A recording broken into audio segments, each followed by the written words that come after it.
This Yes? is what I really, how to say, have a big desire to find is some place that is not dependent Right. on a state. And I'm like meditate.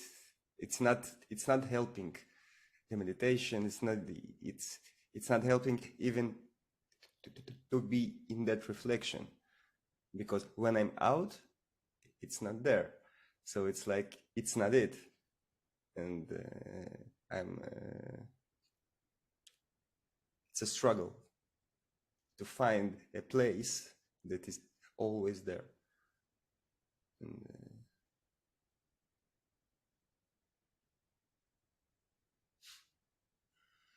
yes, I understand. This is frustrating. yes. Because the mind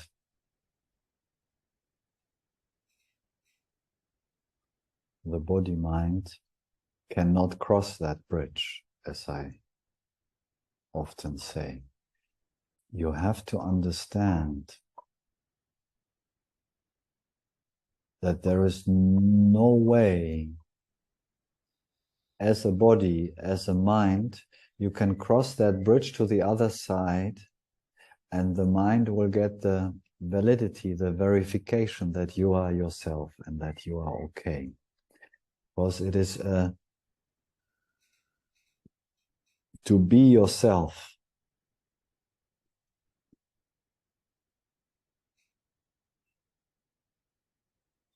Can never be verified in the body-mind.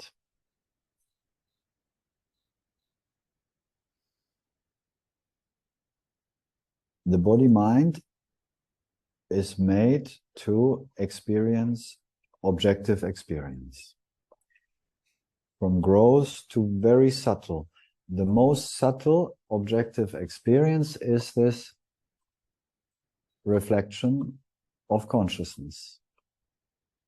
It's very marvelous experience, presence. It's like standing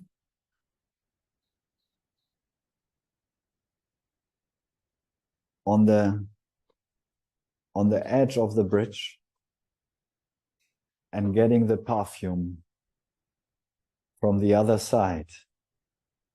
And you can smell it and it's so sweet, but you just can't go there. No matter what you do, what you try, you're gonna fail.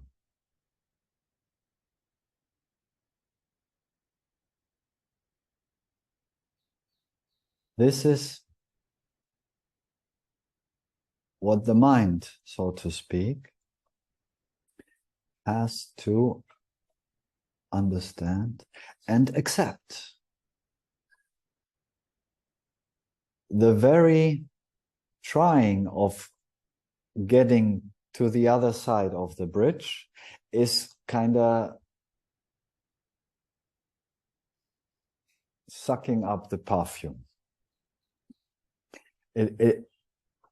You lose the perfume just by trying. If you're just standing there and you don't want anything and you watch the night sky, the perfume kind of reaches you, right? The body-mind, the subtle body is relaxed and it gets this contemplative life. The moment you try to grab it, you lose it.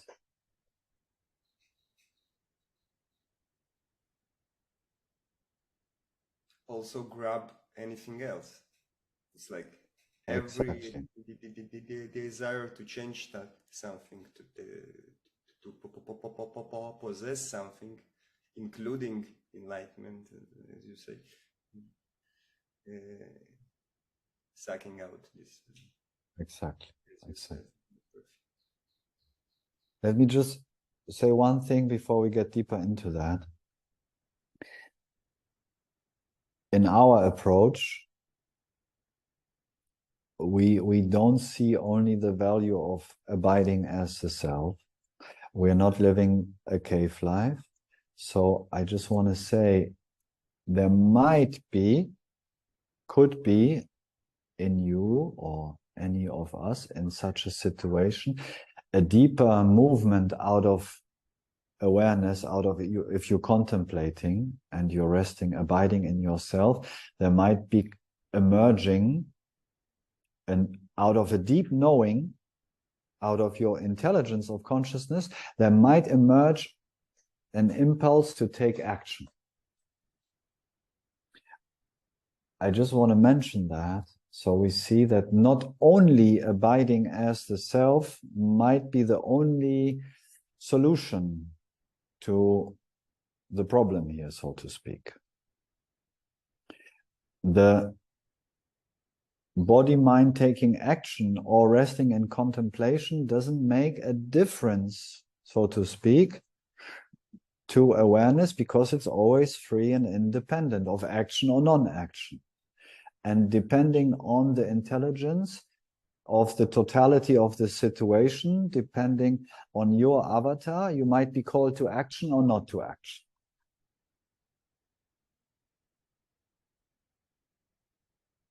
And the very action that you might be called into as a possibility only might prevent you from the reflection of consciousness, because you need to take action. And when you need to take serious action sometimes in life, you have no time to rest in the bliss. You just have to get on it, so to speak. And that is freedom, that you don't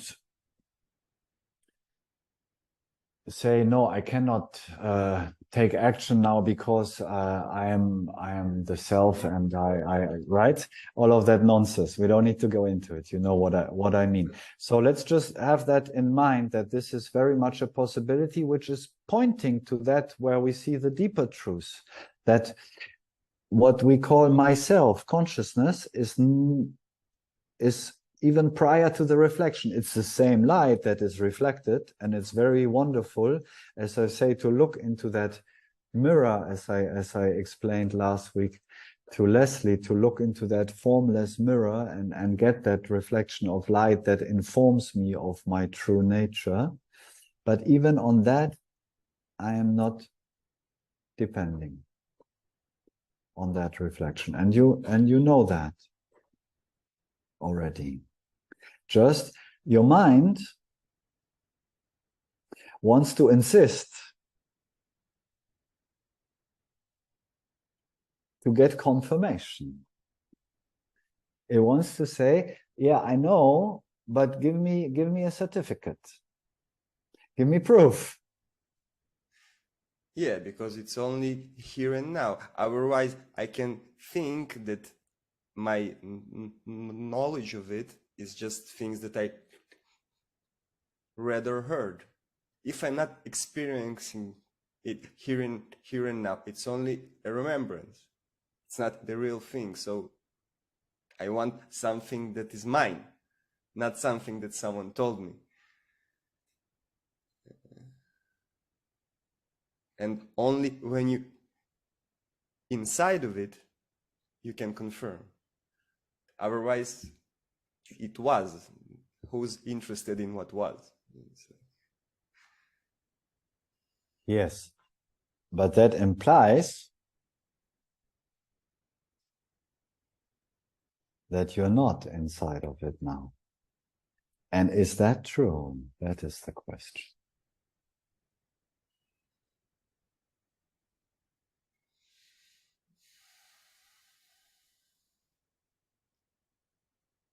No.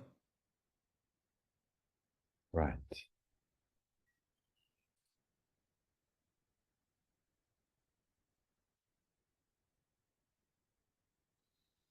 This awareness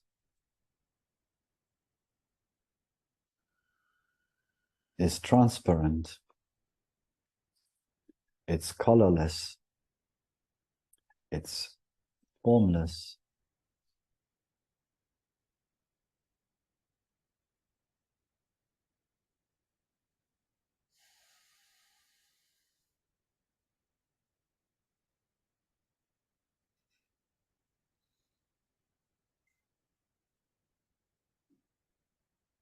So when we say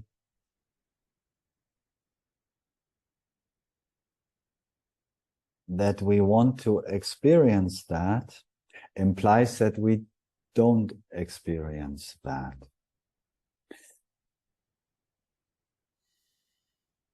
What we're trying to reveal in satsang, in non-dual, authentic satsang at least,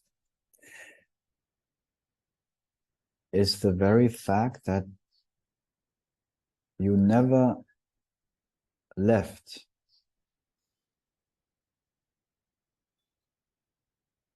being awareness. You're never outside of it. As reality is non-dual, where would you go to find it? Or let me ask the other way around. How would you fall out of it? How could you lose it? How could you get outside of it if reality is non-dual?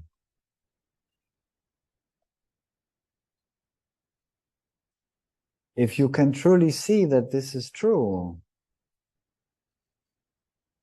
Rupert Spira always says, one of our spiritual friends that I spend a little time with also, if you would get up now and you should make a step towards yourself, where would you go?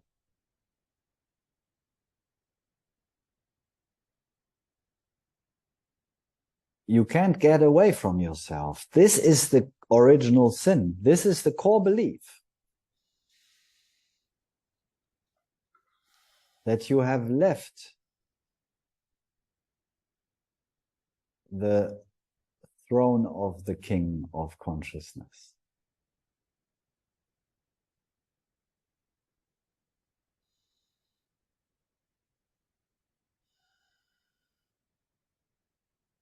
And the non-experience of being consciousness, so to speak, the knowing which is the being of consciousness,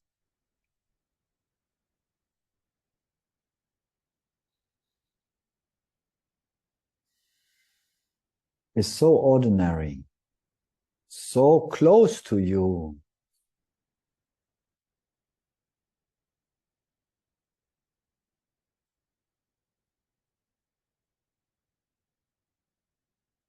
so intimately familiar to you that the mind cannot figure out how to get there because it's not made for it, and it tries to find any confirmation, any validity in its own way of experiencing.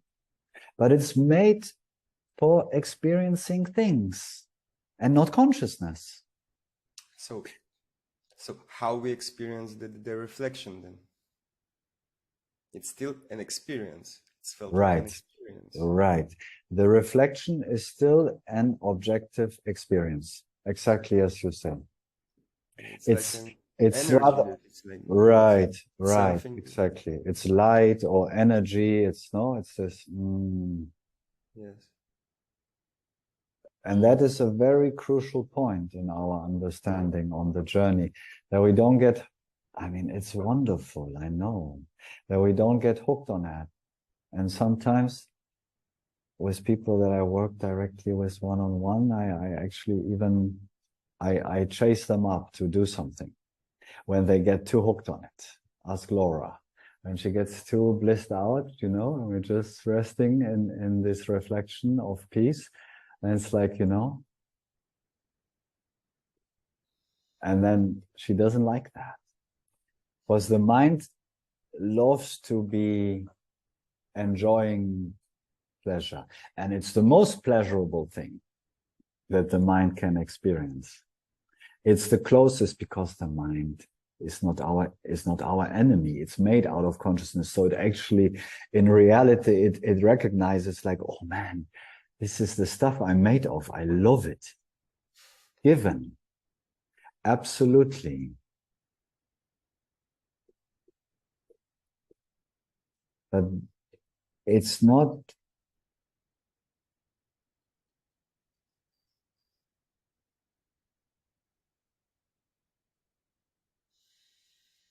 It's not that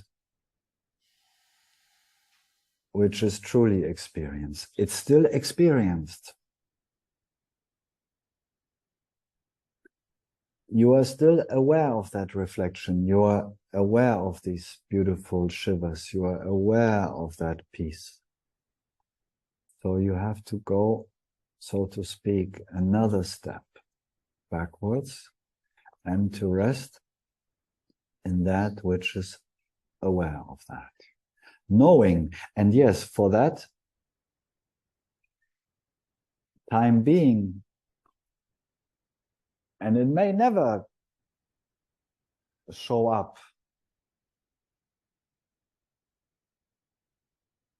For that time being, the knowing of it, the knowing that I am this awareness that is aware of this beautiful reflection of this peace, that I am that, the intuitive understanding when I say that, and you may feel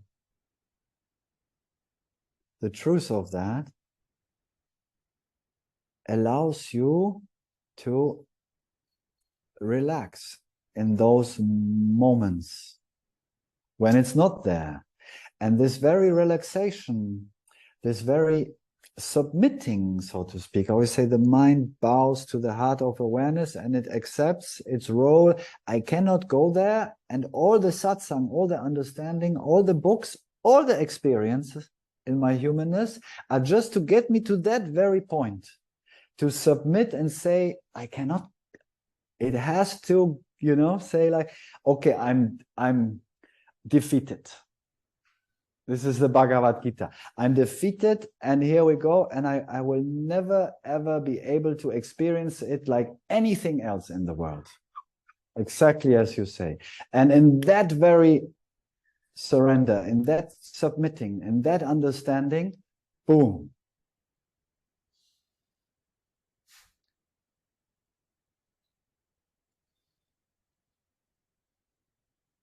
You are that.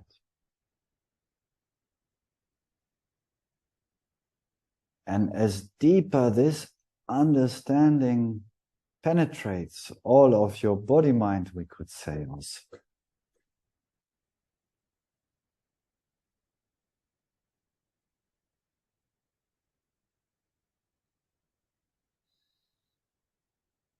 as more you are able to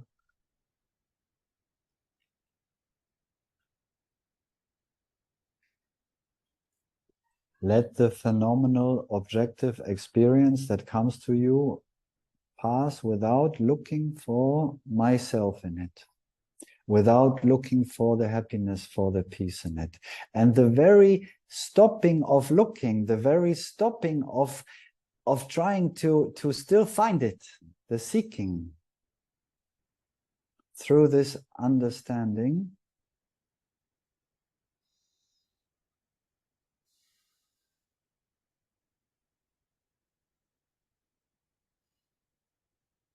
sets you free.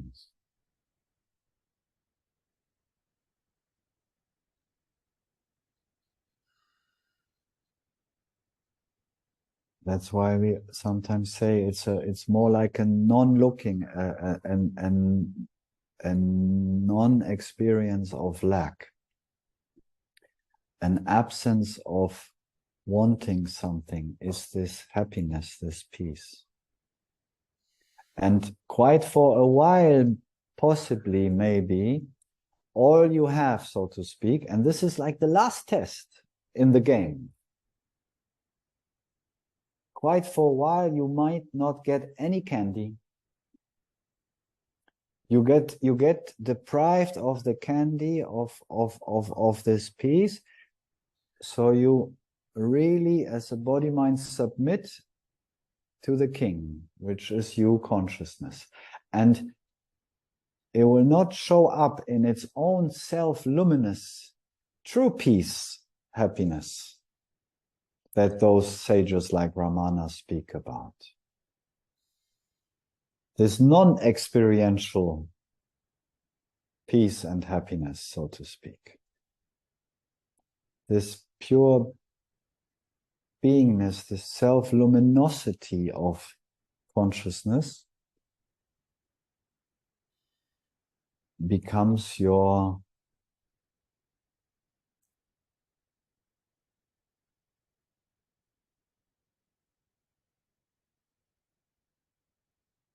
or is remembered to be your true nature.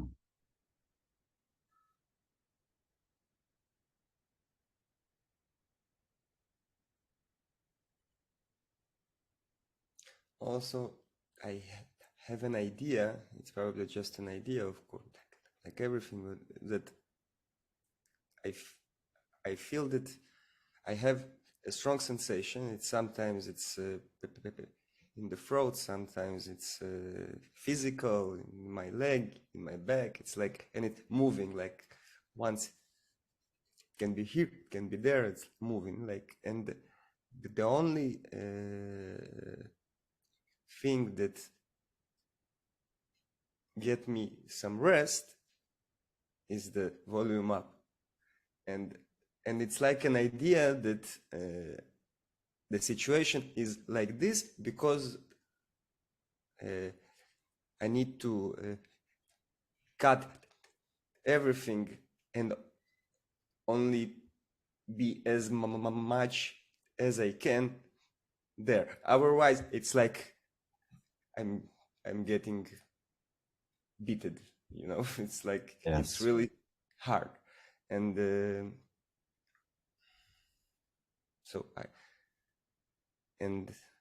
I need to take, like, if I in life, and I need to think, and I need to take action, and I need usually to take even pills for like relaxation to not feel those things so strong. And then I had these 2 weeks, and I did not take one pill. And then it's like when I needed to take an action, or I decided to do it, I feel that I need to take, otherwise it's like suffering. It's like I can't, it's hard to surrender to that. So it's like an idea that it's like a lesson, all to not go out, only go in. But I'm not sure if I'm taking it right. It's like an idea that I have.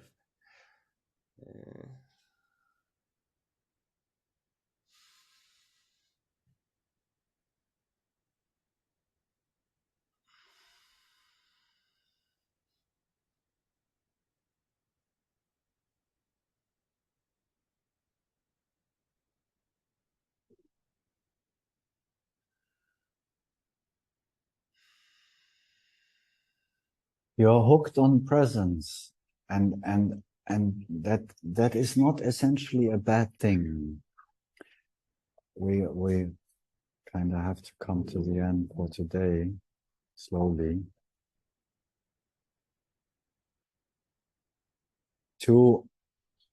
It's like taking the pills, or going for a walk, or doing yoga, or eating well. In a way, the contemplation, that abiding as the self, that brings you that alleviates your pain, physical, emotional pain, is a good remedy. I wouldn't dismiss that. It's probably the best remedy you can get. It's the light of consciousness. So there's nothing wrong with that. Just make sure that you don't confuse again. Like before, we did confuse that our happiness is in the things of the world. Now that my happiness is in looking into the mirror of consciousness. So you need to find a transition to take the remedy as much you need it, or as much you enjoy it, as much your life also allows you to enjoy it. And if you have now, through the circumstances, a lot of time to contemplate, yeah, why not? I mean, enjoy. Nothing wrong with that. Just add to that, so to speak, the understanding that we're speaking here about.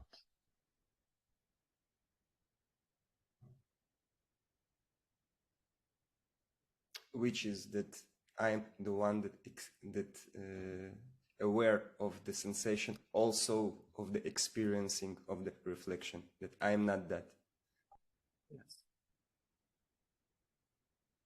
That the reflection is still a copy of awareness, even it's a great copy, and as clearer and subtler the mind is, as close it gets to the original, but it's still a state of the mind that comes and goes. And whatever you're going to do in your life, you will be not able to uphold that high state, because states of minds eventually come to an end. That really has to ring in truth. It's like, yeah, I'm enjoying it as long as it's there, but when it's not there, I understand that I'm the awareness that is aware from this state of vanishing. And in that understanding, I can relax to nothing special happening. And that's the disappointment of the ego that I spoke about. This is the final disappointment. And in being okay with nothing happening, no special sensations, no beautiful experience, just the ordinary beingness of myself. And this is kind of this transitioning phase that we might have to go through, to be so okay with nothing happening until I maybe see in that jnana, in that nothing happening, that this is actually my true treasure.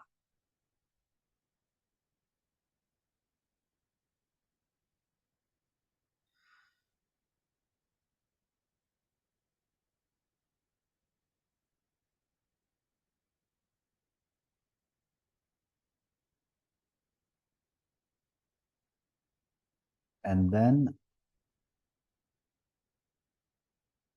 I'm okay, like the theme of this satsang today, I'm okay to simply being myself. And I don't need any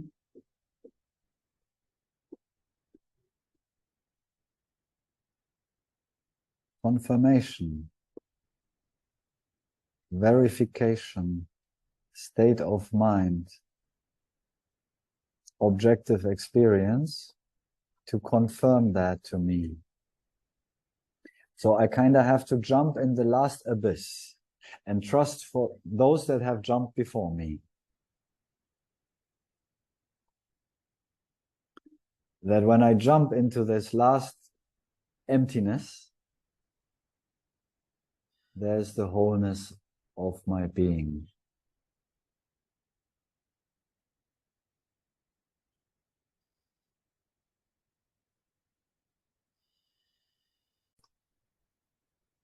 I'm going on a remote island. I'm sent to a remote island, and I'm allowed to take just one favorite album. My favorite album that I can sacrifice all of the music in the world if I have to, but just this one album, I don't want to let go of it. Okay, I love music so much. It might be my biggest pleasure, like it was, and to a certain degree is for me. And I see lots of instruments around, so you must have some. Yes, it was for me. Right. I've been working in the music business for many years. I love music so much in many ways. And so you were given this this choice to take the last album, and it's been difficult enough to let go of all these fantastic collection of music you have, the last album is this reflection. And you go with it and you listen to it on this island over and over again. Every time you feel down, you put that album on and you're like, oh man, thank God, I have at least one piece of music that I can still listen to. Eventually, even the most fantastic album will tire you down. And eventually, you'll be happy just sitting in silence.